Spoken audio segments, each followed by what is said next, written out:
उपासना के मार्ग में उपासक को ऐसी दृढ़ भावना बनानी है कि चाहे हमारे शरीर को भयानक पीड़ा मिले, अपमान मिले, तिरस्कार मिले, चाहे हमारा मन हमारे खिलाफ हो जाए, भोगों में आकर्षित कर दे, या विश्व हमारी निंदा करने लगे, मुझे किंचन मात्र भी कोई भय नहीं, अपने मार्ग में अटल रहूंगा। ये शपथ पूर्वक मार्ग चलना चाहिए। प्रारंभ में ही ये शपथ खा लेनी चाहिए, अब मैं प्रभु के मार्ग को नहीं छोड़ सकता, चाहे जितनी पीड़ा दी जाए या प्रलोभन दिया जाए। हर सुख का प्रलोभन माया देगी, प्रभु को नहीं छोड़ना। जो उपासक सुख का लक्ष्य करके इस मार्ग में चलता है वो भ्रष्ट हो जाता है। वासनाएं साधना से दब जाती है, मिटती हैं भगवत साक्षात्कार या ब्रह्मबोध से। भगवत साक्षात्कार या ब्रह्मबोध तक पहुंचने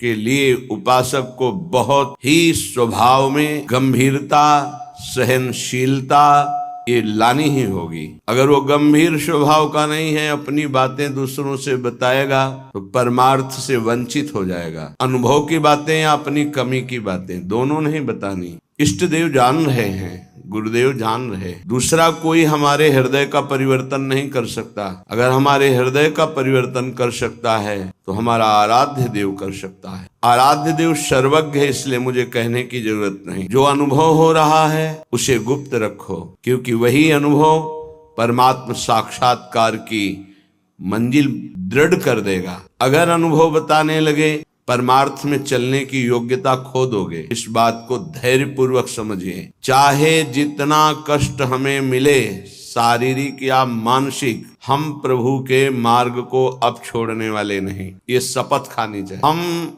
प्रभु के मार्ग में जैसे हैं वैसे ही चलेंगे। जितना सुधार प्रभु कराते जा रहे हैं उतना होता जा रहा है। हम प्रभु के मार्ग को नहीं छोड़ेंगे, चाहे जैसी परिस्थिति आ जाए। हम गिर सकते हैं, फिसल सकते हैं, लड़खड़ा सकते हैं, पर ना तो रुक सकते हैं और ना लौट सकते हैं। ये शपथ खानी चाहिए। अगर ये निष्ठा नहीं है तो फिर बहुत बड़ा भयावह दृश्य उपस्थित करेगी माया। भीतर और बाहर से समय आएगा, आप लड़खड़ा जाएंगे। आपको प्रलोभन ऐसा मिलेगा कि आप इसे छोड़ करके माया में रमण करें। प्रलोभन में बहुत मिठास नजर आती, पर होता बहुत जहर है। सकामता उत्पन्न होते ही जो जलन होती है वो सकामी पुरुष नहीं जानते, वो भगवत मार्ग के पथिक जानते हैं कि कामना कितना बड़ा जहर है और कैसे जलाती है रात दिन। इसलिए उपासक को निष्कामता पर ही अपनी स्थिति स्थापित करनी चाहिए। सकामता को तत्काल काटना चाहिए। अगर सकामता रही तो 20 वर्ष साधन करने के बाद भी वो भ्रष्ट हो जाएगा। इस शब्द को बहुत सूक्ष्मता से अनुभव पूर्वक बोल रहे हैं। छोटी सी दबी हुई वासना 20 वर्ष साधन करने के बाद भी वो अपना प्रबल रूप धारण कर लेगी और साधक को गिरा देगी। ढूंढ ढूंढ कर अंदर की वासनाओं को नाम जप के द्वारा भस्म किया जाता है। भजन के बल से उनका हृदय से पूर्ण अनादर करना होता है। अनादर ही उनका नाश है, आदर करना ही अपना नाश है। बस ये ध्यान रखना है। सकामता ही हमारा पतन है, निष्कामता ही हमारी स्थिति है। धैर्य पूर्वक सहन करना ही यात्रा है। सहन न कर पाना, टूट गए या प्रलोभन में आ गए तो इस मार्ग से गिर जाएंगे। देखो श्रीपाद प्रबोधानंद जी महाराज कैसी निष्ठा का वर्णन करते हैं। धाम की निष्ठा कह रहे हैं, बहुत उच्च कोटि की वृंदावन की निष्ठा है श्रीपाद प्रबोधानंद जी की। बलिहारी है इन महापुरुषों की कि इन्हीं के वचनों की जूठन पाकर अपने हृदय में कुछ निष्ठा आती है। नहीं तो ये शरीर राग हमें धाम निष्ठ, गुरु निष्ठ, नाम निष्ठ, भगवत निष्ठ ये नहीं होने देता। इस शरीर संबंध ही भगवत संबंध दृढ़ नहीं होने देता। अनंत जन्मों से हम भटक रहे इन्हीं शरीरों के संबंध में।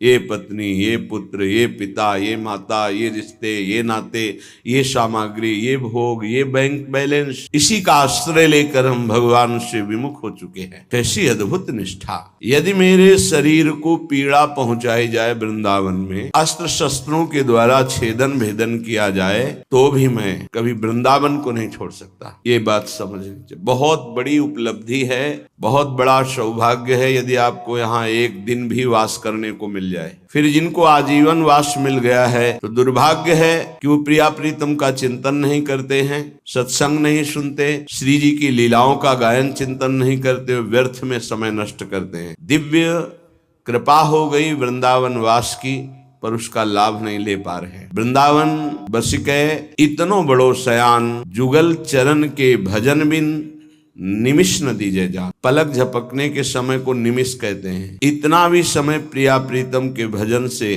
अगर खाली गया तो हमारा दुर्भाग्य है, हानि है, विपत्ति है। अगर निरंतर हमारा स्मरण वृंदावन में चल रहा है तो वास्तविक तन मन के बन से ये अब वृंदावन वास। इसीलिए उपासकों से प्रार्थना करते हैं कि उठते बैठते चलते फिरते नाम जप करते रहो। प्रिया प्रीतम को मत भूलो। ये तुम्हारा बैंक बैलेंस तुम्हारे साथ नहीं जाएगा, ये तुम्हारी प्रवीणता संसार के व्यवहार की ये नहीं जाएगी, ये तुम्हारा शरीर सुख या संपत्ति सुख ये तुम्हें प्रियालाल से वंचित कर देगा। इसका भरोसा मत करो, ये मायाकृत है। भरोसा करो प्रभु का, भले सब कुछ बना रहे, उसका भरोसा मत करो। ये सब टिकाऊ नहीं है, परिवर्तनशील है। ये शरीर नाशवान है, इसको इतना प्यार मत करो कि प्रभु के प्यार का मार्ग ही छूट जाए। कैसा मंद बुद्धि हो जाती है उपासक की, कैसा विचार हो जाता है कि वो शरीर पोषण के लिए, इंद्रिय भोगों के लिए प्रभु को छोड़ देता है, धाम को छोड़ देता है। ऐसा है, वो धाम को छोड़ देता है, प्रभु को छोड़। एक विषय, एक इंद्री मन के साथ मिलकर ऐसी ठगाई की कि प्रभु से विमुख कर दिया, धाम से विमुख कर दिया, गुरु से विमुख कर दिया। तभी कहा शपथ पूर्वक इस मार्ग में चलना चाहिए। हम तो आए नहीं, हमें लाया गया है। यदि लाया गया है तो अब समझ में आया कि मेरे ऊपर कृपा हुई तो मैं शपथ खाता हूँ, अपने प्राण त्याग सकता हूँ, लेकिन अपना मार्ग नहीं पक्का। पर आजकल शपथ भी ऐसे ही खा ली जाती है, उसकी सत्यता, उसका निर्वाह करना बहुत कठिन हो जाता है। प्रतिज्ञा, शपथ ये सब में खवाई जाती है। अगर किसी भी डिपार्टमेंट में है तो उसको शपथ खवाई जाती है। आप ये गुप्त बात कभी किसी को नहीं बताएंगे, आप ऐसे चलेंगे, आप राष्ट्र की रक्षा करेंगे, आप शपथ खाइए कि धर्म पूर्वक सत्य पूर्वक अपने राष्ट्र के लिए प्राण समर्पित करेंगे। आप तो परमार्थ के प्रतीक हैं, अनंत ब्रह्मांडों के स्वामी के चरणारविंद के समीप परम पद प्राप्त करना है, तो आपको तो शपथ खानी ही होगी। क्यों? यदि शपथ पूर्वक नहीं चलोगे तो आपको माया भ्रष्ट कर देगी। शपथ पूर्वक चलने पर है कि गिरूंगा, लड़खड़ा जाऊंगा, लेकिन पैर से नहीं चल पाऊंगा, तो घसील के चलूंगा, लेकिन चलूंगा प्रभु की तरफ ही। अर्थात बिल्कुल योग्यता न रह जाने पर भी हम प्रभु के ही मार्ग में रहेंगे। हमको प्रभु से अब कोई अलग नहीं कर सकता, ये निश्चय करो। इसमें बहुत बड़ी सामर्थ्य है। यदि हम परमार्थ को स्वीकार किया है, चाहे गृहस्थ में हो चाहे विरक्त में हो, अब चाहे हमारे शरीर को काट दिया जाए तो भी अंतिम समय हम राधा ही बोलेंगे। हमारे जीवन का उद्देश्य प्रभु ही है। श्रीधाम वृंदावन के वास की निष्ठा का परिचय दे रहे हैं ध्रुवदास। बड़ी चूक, ये जो बाहर से भक्तजन आते हैं इनके ऊपर श्री जी की कृपा है, और आपका दुर्भाग्य हो जाएगा यदि इनसे आप घनिष्ठ अपनापन कर लिए। घनिष्ठ संबंध श्री जी से और श्री जी के संबंध से इनसे संबंध, डायरेक्ट हमारा कोई संबंध नहीं होना चाहिए, श्री जी के नाते से है, श्री जी के संबंध से। एक बहुत अच्छे ब्रजरज सेवी महात्मा इसी संबंध में चूक हो गए। कुछ लोग बाहर से आए, ऐसा कभी किसी को नहीं करना चाहिए। बाहर से आने वालों को उनके 500 शुगर थी। बहुत अच्छे ब्रजरज सेवी और सरल स्वभाव संतों का हो जाता है, क्योंकि हमारी स्वामिनी का स्वभाव है अत्यंत दयालु, करुणामय, सहज, सरल। किन्हीं किन्हीं संतों का बाहरी स्वभाव नारियल की तरह होता है। नारियल ऊपर से कठोर होता है, वो अंदर से देखो तो बहुत मिठास वाली गिरी होगी, उसमें मीठा जल होगा, पर बाहर से कठोर रहता है, नीरस रहता है। ये स्वभाव होना ही चाहिए। निर्विकार परम पद की प्राप्ति के लिए हर साधक का स्वभाव इस नारियल की तरह होना चाहिए। बाहर से नीरस, जटिल, कठोर, अंदर से सुकोमल। अगर बाहर से सुकोमल हो गए तो मारे जाओगे, इस मार्ग में मारे जाओगे। बाहर से रुद्र दृष्टि, हृदय ममता शून्य, हृदय ममता निर्ममो निरहंकारा सम दुखा सुखा क्षमी, श्री भगवान का आदेश है। यदि परम पद की तरफ कदम बढ़ा रहे हो तो सोच लो तुम्हारा मार्ग क्या है। निर्ममो निरहंकारा, किसी से कोई ममता। वो आए और प्रार्थना की कि आपकी 500 शुगर है, ये किडनी फेल कर सकती है, ये दिल फेल कर सकती है, लीवर फेल। अच्छा, हमारे यहाँ बहुत डॉक्टर बढ़िया हैं, ले चलते हैं, 10-15 दिन सेवा करेंगे, आप स्वस्थ हो जाएंगे, फिर आ जाइए, दवा बन जाएगी, चलती रहेगी। उन्होंने स्वीकृति दे दी, वो नहीं वापस आए, वही शरीर पूरा हो। आप लोग बाहर से आते हैं वृंदावन लाभ लेने के लिए, अगर आपको श्रद्धा है और कोई संत बीमार है तो यहीं उसकी व्यवस्था कीजिए, उसको बंबई, कलकत्ता, दिल्ली ले जाने की कोशिश मत कीजिए। उसने अपने जीवन को श्रीधाम की रज में दिया है, कष्ट से पीड़ित होने के कारण, प्रबल निष्ठा ना होने के कारण हो सकता है वो हामी भर दे, तो आपको नहीं ले जाना है, वो कहे भी तो नहीं ले जाना है, नहीं महाराज हम यही व्यवस्था करेंगे आपकी, तब तो आपकी सेवा मानी गई। आप उनको धाम छोड़वा दिए तो कौन सी अमरवती पिला देंगे आप? क्या मृत्यु पर विजय आप दिला सकते हैं क्या? श्रीधाम वृंदावन दिला देगा। हाँ, ये है कि रजोपसेवी प्रियालाल के चरणारविंद के कहीं भी शरीर छूड़े, वो तो प्रिया प्रीतम में स्थित है, पर वो लाभ जो हम लोग याचना करते हैं, जय श्री भट्ट धूलि धूसर तन यह आशा और धार, कुछ विशेषता है, पक्का मानिया इस रज में शरीर छोड़ने की कुछ विशेषता है, मान लोगे तो जान जाओगे। तभी कह रहे खंड खंड होए जाए तन, अंग अंग सत टूक, वृंदावन नहीं छाड़ियो छाड़िबो है बड़ी चूक। धार वाले अस्त्र से भी मेरा शरीर काटा जाए तो मैं वृंदावन का कभी त्याग नहीं कर सकता, कि भाई वृंदावन में तो बहुत दुख मिल रहा है, अब तो चलते हैं यहाँ। शपथ पूर्वक इसीलिए कहा है कि अगर शपथ पूर्वक नहीं रहोगे, बड़ी विचित्र दशा है। हमारा धाम और धामी श्यामा श्याम बड़े कृपालु हैं, यदि आप जाना चाहते हो रोकेंगे नहीं, और नहीं जाना चाहते हो तो कभी जाना नहीं पड़ेगा, किसी भी कार्य के लिए नहीं जाना पड़ेगा। ये अपने अनुभव की बात, किसी भी कार्य के लिए नहीं जाना। और आपने निश्चय किया है कि बाहर जाकर ही हमारा काम चलेगा, तो पक्का बिना बाहर जाए आपका काम ही नहीं चल सकता। और आपने निश्चय किया है कि श्रीधाम वृंदावन नहीं छोड़ूंगा चाहे मर जाऊं, तो हर व्यवस्था जो तुम बाहर से नहीं कर सकते घर बैठे हो जाएगी, क्योंकि स्वामी जी के चरणों में स्वयं अनंत लोगों की सिद्धियां लुटती रहती है। विश्वास, धैर्य, सहनशीलता ये चाहिए इस मार्ग में। अगर सहनशील नहीं हो, विश्वास नहीं है, तो फिर आप टूट जाओगे। कितना कष्ट सहूं। आपको विश्वास दिलाते हैं इस स्थान का विशेष प्रभाव है धाम का, कि यहाँ विशेष कष्ट प्रभावित नहीं कर पाता।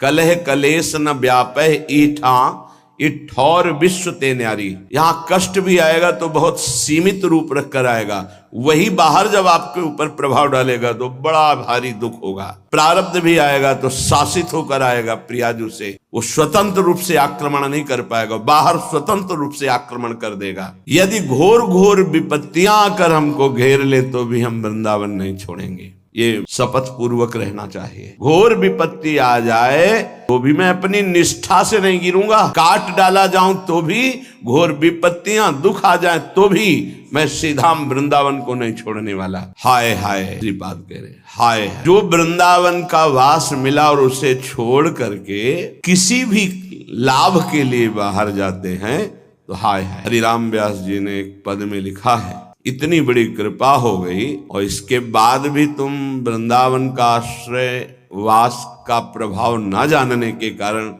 अन्य आश्रय लेते हो, अन्य धारा लेते हो और यहाँ छोड़ कर जाते हो, तो मानो अपने सर पर पादुका चला रहे। प्रायः तैयारी की जाती है, ध्यान रख। जैसे किसी को आर्मी में जाना है तो दौड़ भाग ये सब, पहलवानी करना है तो दंड बैठक खान पान और युद्ध की कलाएं, कुश्ती की कलाएं सीखता है। ऐसे ही हम भगवत मार्ग में चल रहे हैं, तो हमें पुष्ट भी होना है और युक्तियां भी सीखनी कि शत्रु को कैसे पराजित करना है, क्योंकि हमारे शत्रु अंतर में बैठे हुए हैं। हमारा एक भी शत्रु बाहर नहीं होना चाहिए, किसी से राग द्वेष नहीं, अंदर की वृत्ति से हमारी दुश्मनी है जो भगवत विमुख करने वाली है, उसको पछाड़ना है। तो कह रहे स्वयं पतित पत्रकाण्यमृत वत क्षुधा भक्षयन। अगर वृंदावन में हमें भोजन नहीं मिला तो हम सूखे पत्ते खा करके यहाँ अमृत के समान भोजन का भाव रख करके प्राण त्याग देंगे, लेकिन धाम नहीं छोड़ेंगे। सूखे पत्ते खा के कि मानो मैं अमृत पा रहा हूँ ऐसी भावना से, पर हम वृंदावन नहीं छोड़ सकते। ये अपने लोगों ने अभ्यास किया, जानबूझ के अभ्यास किया है। ऐसी वृत्ति धारण की गई कि अगर हमको भोजन न मिले तो कई दिन तक हम भूखे रह सकते हैं और हमारे भजन में विक्षेप नहीं पड़ना चाहिए, और उसका अभ्यास पूरे जीवन चलाया गया। जब तक हम साधन पक्ष में हैं तब तक अभ्यास पूरा दृढ़ कर लेना चाहिए कि अगर हमें 4-5 दिन भोजन ना मिले तो हम भजन में विक्षेप न पड़े, ऐसा अभ्यास कर लें। हम एकांत में बैठकर भजन करें, हम समाज में बैठकर भजन करें, हम बाजार में खड़े होकर भजन करें, हम यमुना के किनारे भजन, हमारा भजन का अभ्यास कहीं भी हमें बाधा ना पहुंचा पावे, ऐसा होना चाहिए। कई कई दिन गंगा के तो एकांतिक था, यही हितधाम तक चला। जब ये डायलिसिस हुए फिर अब हिम्मत नहीं है कि जैसे प्रभु चलावे, अब वो तो प्रभु के ऊपर रह गया। डायलिसिस होने के बाद शरीर की दशा बदल जाती है, अब जैसे प्रभु चलावे वैसे हो गया। नहीं तो दरवाजा बंद, छोटी कुटिया में जब तक कोई नहीं जुड़ा था दरवाजा बंद। अब ये दरवाजा 3-4 दिन के लिए बंद, बाहर से ताला लगवा दिया कि है नहीं, जैसे कोई जल पान करके चुपचाप शांत 4 दिन भगवदाकार वृत्ति करनी है। ये मौन, किसी से मिलना नहीं कर। ब्रजवासी उनसे थोड़ी प्रियता रखते थे कि आप इतने बजे ताला खोल दीजिएगा, चाबी हम दे देंगे।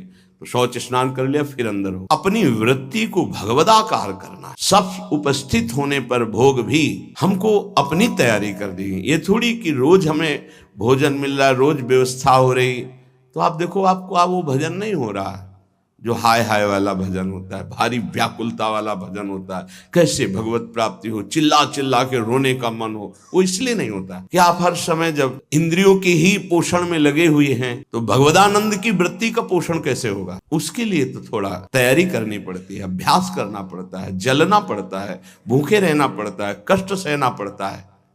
सच्ची मानी अभ्यास में बहुत बड़ी ताकत। आपका शरीर स्वस्थ है, आप इस समय कस सकते हैं अपने आप को।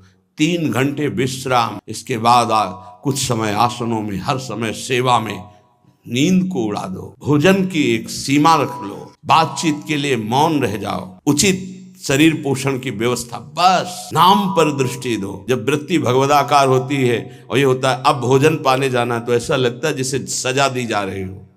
हमारी वृत्ति डूब रही है, अब इसके लिए हमें भागे। कभी तो डूबना सीखो, अभ्यास करके कभी तो ऐसे आओ कि 10-5 मिनट के लिए शरीर भूल जाओ, 10-5 मिनट के लिए जगत भूल जाओ, केवल प्रिया प्रीतम के चिंतन में। वो ऐसे नहीं होता कि टाइम बाय टाइम भोजन। साधक की दिनचर्या 12 महीने राइट टाइम से पहले हर चेष्टा आपको दिखाई देगी। अगर यहां खड़े होना है 6 बजे खड़े हो तो 5 मिनट पहले से खड़ा है, उसकी दिनचर्या में चूक नहीं हो सकती। वही साधक, वही संयमी। और जो अपनी दिनचर्या को संभाल नहीं पाता तो वो अपने आप को संभाल नहीं सकता। कागज में लिख लो चाहे दिमाग में लिख लो, जब तक साधक की दिनचर्या नहीं। हम गृहस्थी में देखें, ऐसे ऐसे साधक की त्रिकाल संध्या करते हैं। जब पीछे गुरु आश्रम में थे, बीसों सुबह 4 बजे तड़के आकर के स्नान करके संध्या गृहस्थी में रहते, हल जोतने वाले लोग। अगर हमारी दिनचर्या भगवत मार्ग की है तो उसे कहीं भी की जा सकती, कैसे भी की जा सकती। ये बहुत प्रवचन नहीं, ये आप समझ लीजिए, आपको अपने आप को कसना होगा। सैकड़ों बार प्रार्थना की है कि चाहे गृहस्थ हो चाहे विरक्त हो, व्यायाम अत्यंत आवश्यक है। जैसे भोजन पाना आवश्यक है, ऐसे व्यायाम आवश्यक है। भगवत प्राप्ति के लिए अत्यंत आवश्यक है व्यायाम, क्योंकि आपका शरीर स्वस्थ रहना अनिवार्य है। प्राणायाम अत्यंत आवश्यक। 10 मिनट 15 मिनट बैठ करके प्राणायाम, 2-3 प्रकार के सहज प्राणायाम की वृत्तियां बताइए। कौन कर रहा है, सहज बताइए। कुछ हाथ लगाने की जरूरत नहीं, नाक ये अनुभव की हुई बात कर। आराम से बैठ गए, धीरे से श्वास खींचते चले गए, दोनों नाक से जितनी जा रही बंद कर ली। अब मंत्र जब धीरे से छोड़ दी, कोई पकड़ना नहीं, फिर खींचा, फिर बंद कर ली। इसे आंतरिक कुंभक कहते हैं। एकदम खाली कर दिया, रोक दिया, मंत्र जप रहे, फिर खाली कर दिया, फिर मंत्र, इसे वायु कुंभक कहते हैं। हर आंत, फेफड़ा, हर नस नाड़ी एक्टिव हो जाएगी। आप क्या समझते हो, ये लोहे की मशीनें थोड़ी लगी है यहाँ, उनको प्राणायाम के द्वारा एक्टिव किया जाता है। आपका शरीर स्वस्थ, आपके विचार स्वस्थ। और ब्रह्मचर्य के लिए 45 मिनट पसीना गिरने वाला व्यायाम अत्यंत आवश्यक है। कोई नहीं करने के लिए तैयार है। कैसे तुम ब्रह्मचर्य रह सकते हो, कैसे तुम बिना प्राणवायु का संशोधन किए एकाग्र रह सकते हो। ऐसा नहीं कि हम प्रेम मार्ग में हैं तो हमें प्राणवायु के संशोधन की आवश्यकता नहीं। हमने पूज्य गुरुदेव भगवान को देखा अटारी में जाकर के एकांत में बैठकर वो प्राणवायु का संशोधन कर रहे हैं। हमने बुजुर्ग संतों को देखा जिनकी 80 वर्ष की अवस्था है, व्यायाम 5 मिनट 10 मिनट हाथ पैर हिला रहे हैं, व्यायाम कर। और व्यायाम का एक प्रक्रिया है। आपने 5 दिन व्यायाम किया तो आपके शरीर दर्द होंगे, क्योंकि उनको थकित किया जा रहा है। अब 8-10 दिन में वो फिर रवा हो जाएंगे। आप करते रहिए, अब दर्द नहीं होगा। 5 दिन किया, दर्द शुरू हुआ, बंद कर दिया और दर्द शुरू हुआ। आपका व्यायाम का अनुभव ही नहीं होगा कि वो यही लगेगा कि उससे तो दर्द होता है। नहीं, ऐसे संयमी साधक थोड़ी बना जाता है। कई मिनट सर के बल खड़े होते थे, हर समय इसको तैयार करके साधन में लगाए रहते हैं। आप लोग देख रहे हैं, आप लोगों का शरीर स्वस्थ है, आप कैसे ब्रह्मचारी, कैसे आप संयमी, कैसे आप एकाग्रचित हो पाएंगे? बोले हमारे पास समय नहीं। कै बजे आप जगते हैं? उससे 1 घंटा पहले जगिए। आप मध्याह्न में थोड़ा विश्राम कर लीजिए, या जब आपको समय मिले तब आप विश्राम कर लीजिए थोड़ा अपनी दिनचर्या के अनुसार। लेकिन रात्रि हमारी साधना का समय है। अधिक से अधिक हम जग करके प्राणायाम व्यायाम करके अपने साधन भजन में लगे। साधन का मतलब होता है एक बार जिद्दी स्वभाव बनाकर हर इंद्री पर विजय प्राप्त करके आगे बढ़े। हाँ, हमको उतना व्यायाम प्राणायाम करना जो हमारी भक्ति में बाधा ना पहुंचा दे, वो भी आज्ञा के अनुसार जितना कहा जाए उतना ही, क्योंकि प्राणवायु का संशोधन करने की यदि प्रक्रिया नहीं पता है और उल्टा सीधा पढ़ करके प्राणवायु को, तो वो आपको रोग पैदा कर देगी। हम इसीलिए प्राणायाम पद्धति नहीं कह रहे केवल बाह्य कुंभक, आंतरिक कुंभक या अनुलोम विलोम, इससे कोई हानि नहीं होने वाली। लेकिन रेचक कुंभक पूरक उसकी प्रक्रिया है, वो ऐसा नहीं कि केवल ऐसे खींच कर किया, जरूर करना चाहिए। ये श्वास का संशोधन, प्राण का संशोधन, शरीर की नस नाड़ियों का व्यायाम के द्वारा तो ब्रह्मचर्य पुष्ट। यदि आप ऐसा नहीं करते तो ब्रह्मचर्य रह ही नहीं सकते। ब्रह्मचर्य रहने के लिए शरीर को बहुत एक्टिव करना होता, बहुत एक्टिव, और उसमें खुद इतनी बिजली होती है वो बैठ ही नहीं सकता शांति से। कठोर आसनों में बैठना स्वभाव बन जाता है उसका। तब जाकर के ब्रह्म प्राप्ति के लिए ऊर्ध्वगामी चित्त वृत्ति होती है। मुझे केवल भगवत साक्षात्कार चाहिए, सिंहवत स्वभाव साधक का होता है। एक प्रवचन नहीं कर रहे, ये हृदय की बात कह रहे हैं। हर कष्ट को सहकर सिंहवत। यहाँ क्या सर्दी लगेगी तुम लोगों को, कमरे में हो, खुले में, गंगा के किनारे, जब ऐसी कि शरीर में केवल सर्दी ही सर्दी व्याप्त हो रही, लग रहा है कि अब नहीं संभलेगा, तो गंगा जी में जा खड़े हो गए। गंगा जी उल्टा उसके खिलाफ, गंगा जी का काफी जल जैसे प्रवाहित हो रहा है, ये तो रोज का अनुभव था। 1.5 हाथ जो जल है वो भीषण ठंडा होगा, फिर उसके नीचे थोड़ा सा जा मंत्र जाप कर रहे, फिर गंगा जी ने पावर दी, फिर बाहर निकले, फिर चले। पूरा जीवन एक युद्ध है, आज भी एक युद्ध है। ऐसे थोड़ी ये सुख प्राप्ति लौकिक सुख के लिए नहीं, ये अध्यात्म सुख के लिए है। कितनी बड़ी बात करें, मेरा शरीर काट दिया जाए, भारी विपत्तियां आ जाए, तब भी मैं अपने मार्ग को नहीं छोड़ने वाला, अपनी निष्ठा को नहीं छोड़ने वाला। स्वयं पतित हुआ, गिरा हुआ, पत्ता खा करके मैं जी लूंगा, लेकिन अपनी निष्ठा नहीं छोड़ूं। ये